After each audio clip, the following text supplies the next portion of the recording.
कहा कि अच्छा। अब नारद जी का स्वभाव क्या है, तीनों लोगों में घूम करके और बाजी चांद से लड़ाई भी करवा देते।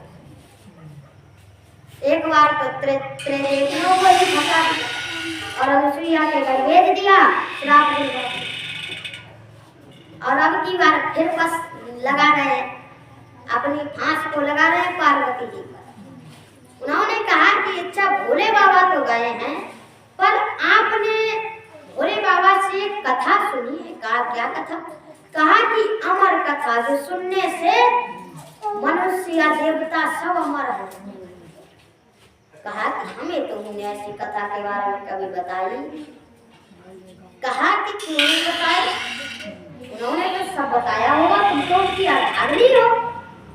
कहा कि नारद ये कभी नहीं बताया कि हमें अमर कथा आती है। कहा कि अच्छा। कहा कि तो तुम पूछ लेना।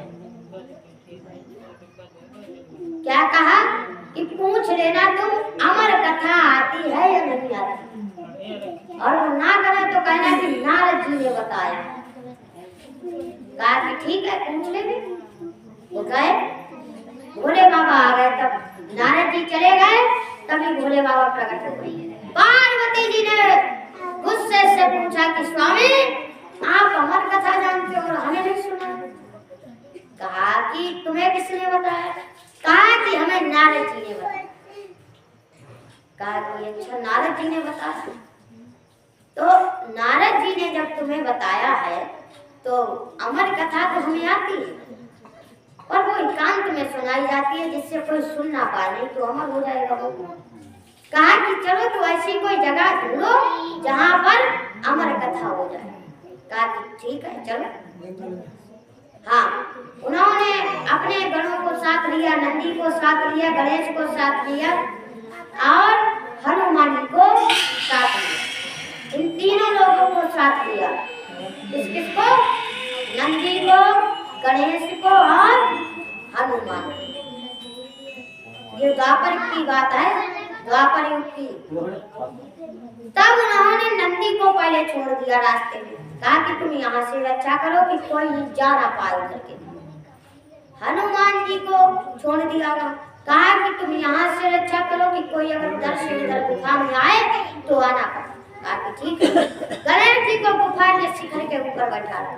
कहा कि तुम यहाँ पर रक्षा करो कि अगर कोई पशु पक्षी यहाँ बैठे तो तुम उसे रक्षा करो, भगा दो। कहा कि ठीक है। अब वो पहुंचे पार्वती और शिव शंकर। शिव शंकर ने त्रिशूल चला दिया। कहा कि जाओ जितने भी यहाँ पर पशु पक्षी हैं सबको भगाए त्रिशूल। पर पशु पक्षियों की कहा था, पशु पक्षी के अंडों के लिए थोड़ा कहा था। और एक महीना के बच्चे वहां पर, तोते के बच्चे थे वहां, तो वो अंडे में जन्म ले चुके थे, यानी जन्म लेने के ही खास में थे। तब कहा कि अच्छा। तब उन्होंने गए, थोड़ा अंडे फूटने लगे थे, तब तक कथा चालू कर दी। त्रिशूल ने सब पशु पक्षी भगा दिए, पर अंडे क्यों? अंडे के लिए कहा ही नहीं। तो अंडे फूटे और बच्चे निकले और कथा चालू हो गई।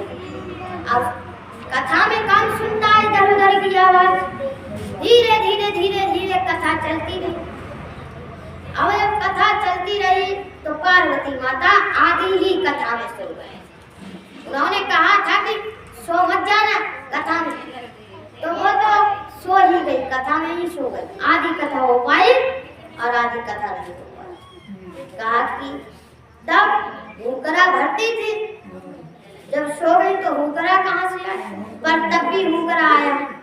जो तोते के बच्चे थे वो हूं करते रहे। अब वो समझे भोले बाबा की पार्वती कथा सुन रही है। पर जब कथा समाप्त हुई तो देखे कि पार्वती मैया सो रही। कहा कि तो फिर ऐसा कौन था जिसने कथा सुनी? अरे हुकरा किसने भरा? जब पार्वती सो रही है तो हुकरा किसने भरा?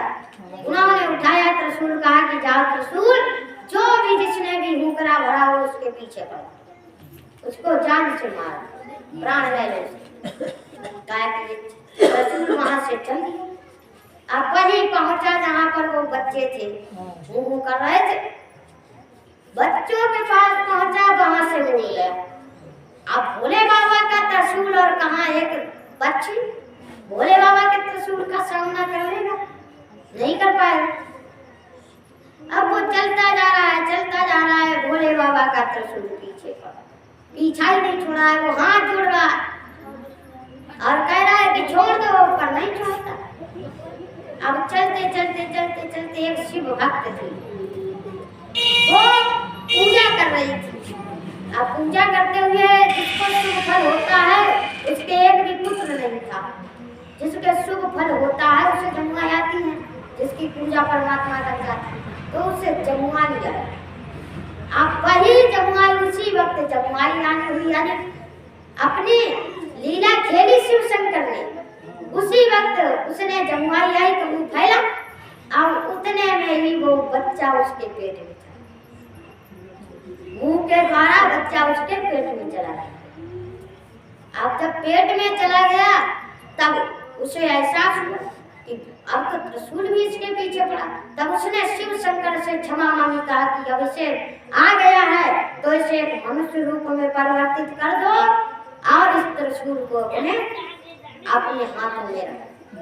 भोले बाबा प्रकट हुए, कहा कि जाओ, आज से ये तोता जो है सुखा है, इसका नाम आज से सुखदेव रहेगा। और जाओ, ये इतना ज्ञानी होगा कि इसको कोई भी किसी मुनि परास्त नहीं कर पाएगा ज्ञान। वही सुखदेव थे जो आज भी अमर कथा सुनने के कारण, वही सुखदेव ने जन्म लेकर के अपनी माता के पास नहीं रहे।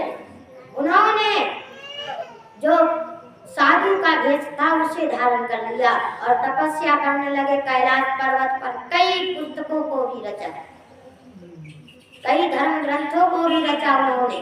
उसके बाद वो तपस्या आज भी कर रहे हैं, इसलिए उन्होंने अमर कथा सुनी है, इसीलिए आज भी वो अमर है।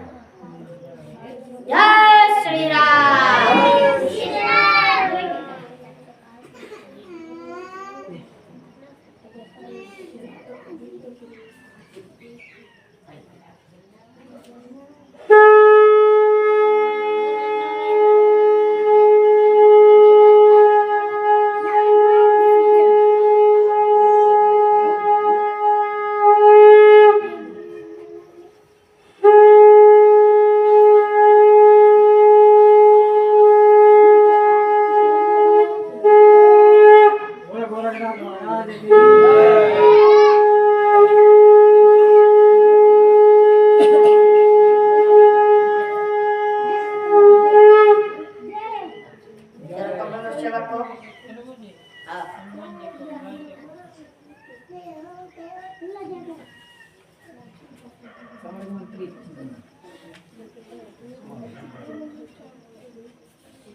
पवन पुत्र